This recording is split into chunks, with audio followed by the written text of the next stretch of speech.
Hello my dear students, welcome back to Corporate Regulations. ഇന്ന് 10ാമത്തെ സെഷനാണ്. നമ്മൾ കഴിഞ്ഞ സെഷനിൽ ഈ പറയുന്ന കമ്പനി ഫോർമേഷൻ എന്നുള്ള സെക്കൻഡ് ചാപ്റ്ററിൽ പ്രൊമോട്ടേഴ്സിൻ്റെ കാര്യമാണ് ഡിസ്കസ് ചെയ്തത്. ഇന്ന് നമുക്ക് ഒരു കമ്പനി, ഒരു ഇൻകോർപ്പറേഷനായിട്ട് ഒരു കമ്പനി എങ്ങനെ രജിസ്റ്റർ ചെയ്യാം എന്നുള്ള കാര്യത്തിനെക്കുറിച്ച് നമുക്ക് ഡിസ്കസ് ചെയ്യാം. ഇത് വളരെ ഇമ്പോർട്ടൻ്റ് ആയിട്ട് നമുക്ക് മനസ്സിലാക്കി എടുക്കേണ്ട കുറച്ച് കാര്യങ്ങളാണ്. നാളെ നിങ്ങൾ ജോലിക്ക് പോകുന്ന സ്ഥലത്തായാലും നിങ്ങൾക്ക് സ്വന്തമായ ഒരു ബിസിനസ് ചെയ്യാനുള്ള ഒരു പ്രവണത ഉണ്ടെങ്കിലൊക്കെ ഈ നോളേജൊക്കെ വളരെ യൂസ്ഫുൾ ആയിരിക്കും. ഓക്കെ, സോ ഒരു കമ്പനി നമ്മൾ നിയമപരമായിട്ടുള്ള കാര്യങ്ങൾക്ക്, അതായത് നിയമപരമായി അംഗീകരിച്ചിട്ടുള്ള കാര്യങ്ങൾക്ക്, നീതിക്ക് നിരക്കാത്ത കാര്യങ്ങൾക്കല്ല, നീതിക്ക് നിരക്കുന്ന കാര്യങ്ങൾക്ക് വേണ്ടിയിട്ട് നമുക്ക് ഫോം ചെയ്യാം. അതാണ് ഒരു കമ്പനി. പബ്ലിക് കമ്പനി ആയിട്ട് ഫോം ചെയ്യണമെങ്കിൽ 7-ൽ കൂടുതലായിട്ടുള്ള ആൾക്കാർ വേണം. പ്രൈവറ്റ് ആണെങ്കിൽ 2 പേര് മതി. ഇപ്പം നമുക്ക് ഈ കമ്പനി ആക്ട് 2014 അനുസരിച്ച് 1 പേഴ്സൺ കമ്പനിയും ഫോം ചെയ്യാം.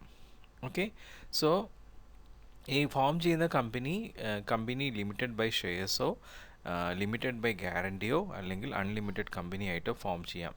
ഇതിൽ വളരെ പോപ്പുലർ ആയിട്ടുള്ളത് കമ്പനി ലിമിറ്റഡ് ബൈ ഷെയർസ് ആണ്. അതാണ് അധികം ഫോം ചെയ്യുന്നത്. പിന്നെ നമ്മുടെ പ്രൊമോട്ടറാണ് ഈ കമ്പനി ഫോർമേഷന് വേണ്ടിയിട്ട് മുൻനിൽക്കുന്ന ആൾ. അദ്ദേഹം എന്ത് ചെയ്യുന്നു, ഇപ്പോൾ പബ്ലിക് കമ്പനിയാണ് ഫോം ചെയ്യണമെങ്കിൽ മിനിമം 7 പേരെങ്കിലും ഗ്യാദർ ചെയ്യിക്കുന്നു. ഇനി പ്രൈവറ്റ് കമ്പനി ആണെങ്കിൽ 2 പേര്, ഇനി OPC 1 പേഴ്സൺ കമ്പനി ആണെങ്കിൽ 1 വ്യക്തി. ആ കമ്പനിയുടെ മെമ്മറാണ്ടം ഓഫ് അസോസിയേഷനിൽ സബ്സ്ക്രൈബ് ചെയ്യാൻ വേണ്ടിയിട്ട് ആൾ ഗ്യാദർ ചെയ്യണം. ഇപ്പോൾ നമുക്കൊരു കാര്യം മനസ്സിലാക്കേണ്ടതുണ്ട്. ഒരു കമ്പനി ഫോം ചെയ്യുമ്പോൾ അതിൽ 2 ഡോക്യുമെൻറ്റേഷൻസ് വരുന്നതാണ്: memorandum of association and articles of association. 2 ഡോക്യുമെൻറ്റേഷനാണ് memorandum of association, articles of association. അതിനെക്കുറിച്ച് വിശദമായിട്ട് നമ്മൾ പിന്നീട് പഠിക്കുന്നുണ്ട്. ഇപ്പം ഞങ്ങളിത് മനസ്സിലാക്കി വയ്ക്കുക. ഒരു കമ്പനി ഫോം ചെയ്യുമ്പോൾ വേണ്ട 2 ഡോക്യുമെൻറ്റേഷനാണ്. അതിൽ മെയിനായിട്ട് വരുന്നതാണ് ആദ്യം മെമ്മറാണ്ടം ഓഫ് അസോസിയേഷൻ. അപ്പോൾ അതിൽ കമ്പനിയുടെ മെമ്പറായിട്ട് സബ്സ്ക്രൈബ് ചെയ്യാനായിട്ടാണ് പറഞ്ഞേക്കുന്നത്. പബ്ലിക് കമ്പനി ആണെങ്കിൽ 7 പേര്, അതിൽ കൂടുതൽ. പ്രൈവറ്റ് കമ്പനി ആണെങ്കിൽ 2 പേര്, അതിൽ കൂടുതൽ. ഇനി 1 പേഴ്സൺ കമ്പനി ആണെങ്കിൽ ഒറ്റൊരു വ്യക്തി. ഇനി പ്രൊമോട്ടർക്ക് എന്ത് ചെയ്യാം, ആ കമ്പനിയുടെ പേര് ഡിസൈഡ് ചെയ്യാം. ഓക്കെ, അത് ഈ പബ്ലിക് കമ്പനി ആകുമ്പോൾ ആ പേരിൻ്റെ കൂടെ ലിമിറ്റഡ് എന്ന് ചേർക്കണം. പ്രൈവറ്റ് കമ്പനി ആകുമ്പോൾ ആ കമ്പനിയുടെ പേരിൻ്റെ കൂടെ പ്രൈവറ്റ് ലിമിറ്റഡ് എന്ന് ചേർക്കണം. ഓക്കെ, ഇനി നമ്മുടെ സെൻട്രൽ ഗവൺമെൻറ് അൺഡിസൈറബിളായിട്ട് പറയുന്ന ഒരു പേരും കമ്പനിയുടെ പേരായിട്ട് എടുക്കാനും പറ്റില്ല. ഓക്കെ, അതുപോലെ ഒരിക്കലും ഒരു പ്രൊമോട്ടർക്ക് ഏതെങ്കിലും എക്സിസ്റ്റിംഗ് ആയിട്ടുള്ളൊരു കമ്പനിയുടെ പേര് പുതിയൊരു കമ്പനിയുടെ പേരായിട്ട് എടുക്കാൻ പറ്റില്ല.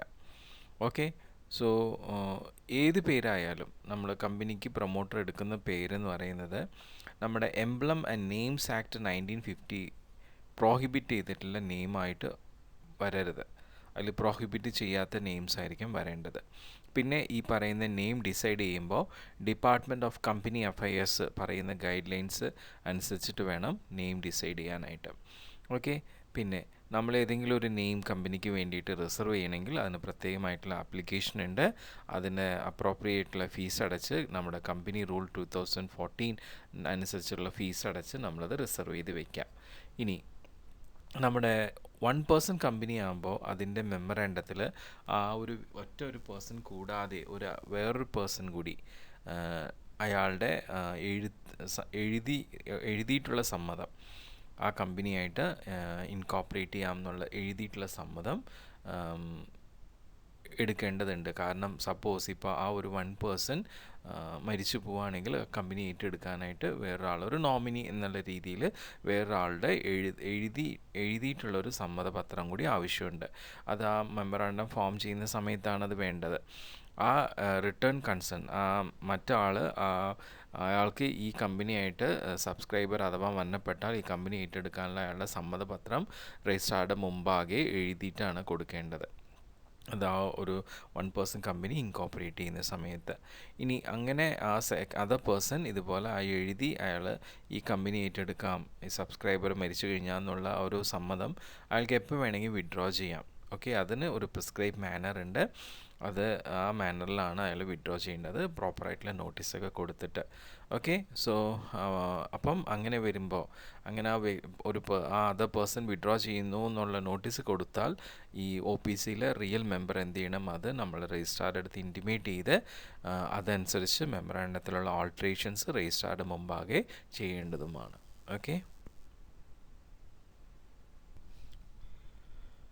ഓക്കെ, നമുക്കിനി നമ്മളുടെ കമ്പനി ഫോർമേഷനിൽ എന്തൊക്കെ ഡോക്യുമെൻറ്റ്സ് ഫയൽ ചെയ്യണം എന്നുള്ള കാര്യം നോക്കാം. അപ്പോൾ അതിലാദ്യം നമുക്കിപ്പോൾ ഈ നമ്മുടെ പ്രൊമോട്ടർ നെയിം ഒക്കെ അപ്രൂവലാക്കി കിട്ടിയ ശേഷം എന്ത് ചെയ്യണം, ഈ പറയുന്ന ആപ്ലിക്കേഷൻ, താഴെ പറയുന്ന ഡോക്യുമെൻറ്റ്സിൻ്റെ ആപ്ലിക്കേഷൻസ് ഫയൽ ചെയ്യേണ്ടത് രജിസ്ട്രാറുടെ മുമ്പാകെ ഫയൽ ചെയ്യേണ്ടത് അനിവാര്യമാണ്. ഈ കമ്പനി എവിടെയാണ് സിറ്റുവേറ്റ് ചെയ്യാൻ പോകുന്നത് അതിൻ്റെ നിയമപരിധിയിൽ വരുന്ന രജിസ്റ്റർ ഓഫീസിൽ രജിസ്ട്രാറുടെ അടുത്താണ് ഇത് ഫയൽ ചെയ്യേണ്ടത്. ഓക്കെ. സപ്പോസ് ഇപ്പോൾ തൃശ്ശൂരാണ് കമ്പനി ഫോം ചെയ്യുന്നുണ്ടെങ്കിൽ തൃശ്ശൂരിൻ്റെ നിയമപരിധിയിൽ വരുന്ന കമ്പനിയുടെ രജിസ്റ്റർ ഓഫീസ് ഉണ്ട്, അവിടുത്തെ രജിസ്ട്രാറുടെ അടുത്താണ് ഈ ഡോക്യുമെൻറ്റ്സ് ഒക്കെ ഫയൽ ചെയ്യേണ്ടത്. അപ്പോൾ ഞാൻ നേരത്തെ പറഞ്ഞല്ലോ, കമ്പനി ഫോർമേഷനിൽ 2 മെയിൻ ഡോക്യുമെൻറ്റേഷൻസ് ആണ് memorandum of association and articles of association. ഇത് രണ്ടും അതിൽ സബ്സ്ക്രൈബേഴ്സ് ആയിട്ടുള്ള മെമ്പേഴ്സ് അതിൽ രണ്ടിലും സൈൻ ചെയ്യണം. ഓക്കെ. അതിൻ്റെ പ്രിസ്ക്രൈബ് ആയിട്ടുള്ള മാനറിലാണ് സൈൻ ചെയ്യേണ്ടത്. അപ്പോൾ അവരെങ്ങനെ സൈൻ ചെയ്യേണ്ടതെന്ന് വെച്ച് കഴിഞ്ഞാൽ, മെമ്മറാണ്ടത്തിലും അതുപോലെ മെമ്മറാണ്ടം ഓഫ് അസോസിയേഷനിലും ആർട്ടിക്കിൾ ഓഫ് അസോസിയേഷനിലും ഈ പറയുന്ന കമ്പനിയായിട്ട് അസോസിയേറ്റ് ചെയ്ത് സബ്സ്ക്രൈബേഴ്സ്, ഇപ്പം നമ്മൾ നേരത്തെ പറഞ്ഞല്ലോ, പബ്ലിക് കമ്പനി ആണെങ്കിൽ 7 അതിൽ കൂടുതലായിട്ട്, പ്രൈവറ്റ് കമ്പനി ആണെങ്കിൽ 2 അതിൽ കൂടുതലായിട്ട്, ഇനി 1 പേഴ്സൺ കമ്പനി ആണെങ്കിൽ ഒരാൾ, ഇവരൊക്കെയാണ് സബ്സ്ക്രൈബേഴ്സ് എന്ന് പറയുന്നത്. അവർ ഈ മെമ്മറാണ്ടം ഓഫ് അസോസിയേഷനിലും ആർട്ടിക്കിൾ ഓഫ് അസോസിയേഷനിലും അവർ സൈൻ ചെയ്യണം. അപ്പോൾ സൈൻ ചെയ്യുക മാത്രമല്ല, അവരുടെ പേര്, ഫുൾ നെയിം, അഡ്രസ്സ്, ഇനി എന്തെങ്കിലും അവർക്ക് വല്ല ഓക്യുപ്പേഷൻ ഉണ്ടെങ്കിൽ അത് മെൻഷൻ ചെയ്യണം. അത് ഒരു വിറ്റ്നസ്സിന് മുമ്പാകെ രജിസ്ട്രാറുടെ അടുത്താണ് ചെയ്യേണ്ടത്. ഓക്കെ. സോ ഈ നെയിമും അഡ്രസ്സും ഓക്യുപ്പേഷൻസ് എല്ലാം വെച്ച് അവർ സൈൻ ചെയ്യുമ്പോൾ അവർക്കൊരു വിറ്റ്നസ് ഉണ്ടാവും. ആ വിറ്റ്നസ് എന്ത് ചെയ്യുന്നു, ഈ സബ്സ്ക്രൈബേഴ്സ് എല്ലാവരുടെയും വിറ്റ്നസ് ഒരാൾ തന്നെ ആവാം, വിരോധമില്ല. അപ്പോൾ ഇയാളുടെ സൈന്, ഈ സബ്സ്ക്രൈബറുടെ പേര്, അഡ്രസ്സ്, ഓക്യുപ്പേഷൻസ് എല്ലാം ചെക്ക് ചെയ്ത് അതിനുള്ള പ്രോപ്പർ ഡോക്യുമെൻറ്റേഷൻസ് ഒക്കെ ചെക്ക് ചെയ്തിട്ട് അയാൾ കൗണ്ടർ സൈൻ ചെയ്യും. ഓക്കെ, വിറ്റ്നസ് ചെയ്തു എന്ന് പറഞ്ഞിട്ട്. അത് മാത്രമല്ല, ആൾ ഒരു സ്റ്റേറ്റ്മെൻറ്റും അവിടെ എഴുതും, ഐ വിറ്റ്നസ് ടു സബ്സ്ക്രൈബർ, ഇങ്ങനെ സബ്സ്ക്രൈബർ അല്ലെങ്കിൽ സബ്സ്ക്രൈബേഴ്സ് അവരുടെ സൈൻ ഞാൻ വിറ്റ്നസ് ചെയ്തിട്ടുണ്ട്, എൻ്റെ പ്രസൻസിലാണ് അവർ സൈൻ ചെയ്തത്. പിന്നെ അവരുടെ ഐഡൻറ്റിഫിക്കേഷൻ ആയിട്ടുള്ള അവരുടെ പേര്, അഡ്രസ്സ്, ഓക്യുപ്പേഷൻസ് എല്ലാം അതിൻ്റെ പർട്ടിക്കുലേഴ്സ് ആയിട്ട് ചെക്ക് ചെയ്തു, ഞാൻ സാറ്റിസ്ഫൈഡ് ആണെന്ന് പറഞ്ഞിട്ട് ആൾ എഴുതി വിറ്റ്നസ് സൈന് കൊടുക്കണം. ഇനി ഏതെങ്കിലും ഈ സബ്സ്ക്രൈബർ ഇലിറ്ററേറ്റ് ആണെങ്കിൽ അവർക്ക് സൈൻ ചെയ്യാനൊന്നും പറ്റില്ല. അപ്പോൾ അവർക്ക് സ്വാഭാവികമായിട്ടും മെമ്മറാണ്ടത്തിലും ആർട്ടിക്കിൾ ഓഫ് അസോസിയേഷനിലൊക്കെ അവരുടെ തമ്പ് ഇംപ്രഷൻസ് വയ്ക്കാം. അപ്പോൾ അവർ വിറ്റ്നസ് ചെയ്യുന്ന ആൾ ലിറ്ററേറ്റ് ആയിരിക്കണം എന്തായാലും. അപ്പോൾ അവരെന്ത് ചെയ്യണം, ഇവരുടെ on behalf of that illiterate subscriber അവരുടെ പേര്, അഡ്രസ്സ്, ഡീറ്റെയിൽസ് എല്ലാം ഈ വിറ്റ്നസ് ചെയ്യുന്ന ആൾ എൻ്റർ ചെയ്യുകയും വേണം. എന്നിട്ട് അവരുടെ ഓതൻറ്റിക്കേറ്റഡ് ആയിട്ടുള്ള സിഗ്നേച്ചർ അതിൻ്റെ കൂടെ കൊടുക്കുകയും വേണം. ഓക്കെ. പിന്നെ ഈ വിറ്റ്നസ് ചെയ്യുന്ന ആൾ തന്നെ ഇല്ലിറ്ററേറ്റ് ആയിട്ടുള്ള സബ്സ്ക്രൈബർക്ക് ആ മെമ്മറാണ്ടം അതുപോലെ ആർട്ടിക്കിൾ ഓഫ് അസോസിയേഷനിലുള്ള എല്ലാ കണ്ടൻറ്റും വായിച്ച് കേൾപ്പിച്ച് മനസ്സിലാക്കിച്ച് കൊടുക്കണം. അത് അനിവാര്യമാണ്. ഇനി ഇപ്പോൾ സപ്പോസ് ഏതെങ്കിലും ഒരു കമ്പനി ഫോർമേഷനിൽ സബ്സ്ക്രൈബർ ഒരു കോർപ്പറേറ്റ് ബോഡിയാണ്, ഇപ്പോൾ ഏതെങ്കിലും കമ്പനിക്കും എന്ത് ചെയ്യാം, വേറൊരു കമ്പനിയുടെ സബ്സ്ക്രൈബർ ആവാൻ പറ്റും. അപ്പോൾ അങ്ങനെ വരുമ്പോൾ ആ കോർപ്പറേറ്റ് ബോഡിയുടെ ഡയറക്ടറോ അല്ലെങ്കിൽ ഓഫീസറോ അല്ലെങ്കിൽ എംപ്ലോയി, ആ കോർപ്പറേറ്റ് ബോഡി ഓതറൈസ് ചെയ്തിട്ടുള്ള എംപ്ലോയി, അതിന് ആ കോർപ്പറേറ്റ് ബോഡിയിൽ റെസൊല്യൂഷൻ ഫോം ചെയ്തിട്ടുണ്ടാവണം, ബോർഡ് ഓഫ് ഡയറക്ടേഴ്സ്. നമ്മളുടെ ഈ കമ്പനിയിൽ ഇന്ന ആൾ ഇന്നൊരു കമ്പനിയുടെ മെമ്മറാണ്ടത്തിൽ അസോസിയേഷൻ സബ്സ്ക്രൈബ് ചെയ്യാനുള്ള അധികാരം നമ്മൾ കൊടുക്കുന്നു എന്ന് പറഞ്ഞ റെസൊല്യൂഷൻ കൊടുത്തിട്ട് അതിൻ്റെ ഫലമായിട്ട് ആ വ്യക്തിയാണ് ആ മെമ്മറാണ്ടത്തിൽ സൈനിങ് ചെയ്യേണ്ടത്. ഇനിയിപ്പോൾ ഒരു ലിമിറ്റഡ് ലയബിലിറ്റി പാർട്ട്ണർഷിപ്പിലുള്ളവർക്ക് സബ്സ്ക്രൈബ് ചെയ്യണമെങ്കിൽ ആ ലിമിറ്റഡ് ലയബിലിറ്റി പാർട്ട്ണർഷിപ്പിലുള്ള പാർട്ട്നേഴ്സ് എല്ലാവരും ഓതറൈസ് ചെയ്ത് റെസൊല്യൂഷൻ ഫോം ചെയ്ത് അപ്രൂവ് ചെയ്ത പാർട്ട്ണർക്ക് ഈ പറയുന്ന കമ്പനിയുടെ മെമ്മറാണ്ടത്തിൽ സബ്സ്ക്രൈബറായിട്ട് സൈൻ ചെയ്യാം. പക്ഷേ ഈ 2 കേസിലും, അത് ബോഡി കോർപ്പറേറ്റിൻ്റെ പേഴ്സണോ അല്ലെങ്കിൽ ലിമിറ്റഡ് ലയബിലിറ്റി പാർട്ട്ണർഷിപ്പിലെ പാർട്ട്ണറോ, ഇവർ രണ്ടുപേരും ഈ റെസൊല്യൂഷൻ ഒന്നും കഴിയാതെ ഒരിക്കലും ഈ കമ്പനിയുടെ മെമ്മറാണ്ടത്തിൽ സബ്സ്ക്രൈബ് ചെയ്യാനായിട്ട് പാടില്ല. ഓക്കെ, അത് ചെയ്ത ശേഷമേ പാടുള്ളൂ. അല്ലാതെ ആദ്യമേ തന്നെ സബ്സ്ക്രൈബർ ആയിട്ട് പിന്നീട് റെസൊല്യൂഷൻ എടുക്കാൻ പറ്റില്ല എന്ന് ചുരുക്കം. ഇനിയിപ്പോൾ നമ്മുടെ മെമ്മറാണ്ടം അതുപോലെ ആർട്ടിക്കിൾ ഓഫ് അസോസിയേഷനിൽ സബ്സ്ക്രൈബ് ചെയ്യുന്ന ഒരു പേഴ്സൺ ഫോറിനറാണെന്ന് വിചാരിക്കുക. നമ്മുടെ ഔട്ട്സൈഡ് ഇന്ത്യയിൽ ഉള്ള ഒരു ഫോറിൻ നേഷനിലുള്ള ആളാണെങ്കിൽ അവരുടെ പ്രത്യേകത വെച്ച് കഴിഞ്ഞാൽ അവരുടെ കൺട്രി സപ്പോസ് കോമൺവെൽത്ത് കൺട്രീസിൽ പെടുന്ന ഒരു കൺട്രി ആണെങ്കിൽ അവരുടെ സിഗ്നേച്ചർ, അഡ്രസ്സ് എല്ലാം ഈ മെമ്മറാണ്ടം അതുപോലെ ആർട്ടിക്കിൾ ഓഫ് അസോസിയേഷനിൽ വിത്ത് പ്രൂഫ് എല്ലാം എൻ്റർ ചെയ്യുമ്പോൾ അത് അവരുടെ കൺട്രിയുടെ, ആ കോമൺവെൽത്ത് കൺട്രിയുടെ അവിടുത്തെ നോട്ടറി പബ്ലിക്കായിട്ടുള്ള അഡ്വക്കേറ്റ് എന്ത് ചെയ്യണം, അത് അറ്റസ്റ്റ് ചെയ്യണം. അറ്റസ്റ്റ് ചെയ്തിട്ട് വേണം കൊണ്ടുവരാനായിട്ട്. ഇനി സപ്പോസ് ഈ പറയുന്ന ഫോറിനർ ഏതെങ്കിലും ഹോഗ് അപ്പോസ്റ്റൽ കൺവെൻഷൻ 1961, അതെന്താ വെച്ച് കഴിഞ്ഞാൽ ചില ഫോറിൻ ഡീൽസിന് വേണ്ടിയിട്ട് നമുക്ക് വേണ്ട സർട്ടിഫിക്കേഷൻ്റെ ഒരു കൺവെൻഷനാണ്. അപ്പോൾ അത് ഫോളോ ചെയ്യുന്ന കൺട്രിയിലുള്ളൊരു മെമ്പറാണ് ഈ ഫോറിനർ എന്നുണ്ടെങ്കിൽ ആ കൺട്രിയിലെ ഈ പറയുന്ന നോട്ടറി പബ്ലിക് വക്കീൽ ഫോറിനറുടെ സിഗ്നേച്ചർ, അഡ്രസ്സ് ഇതെല്ലാം ആ മെമ്മറാണ്ടത്തിലും ആർട്ടിക്കിൾ ഓഫ് അസോസിയേഷനിലും അതിൻ്റെ ഐഡൻറ്റിറ്റി പ്രൂഫോട് കൂടിയിട്ട് നോട്ടറൈസ് ചെയ്യണം. ദാറ്റ് മീൻസ് അറ്റസ്റ്റ് ചെയ്യണം.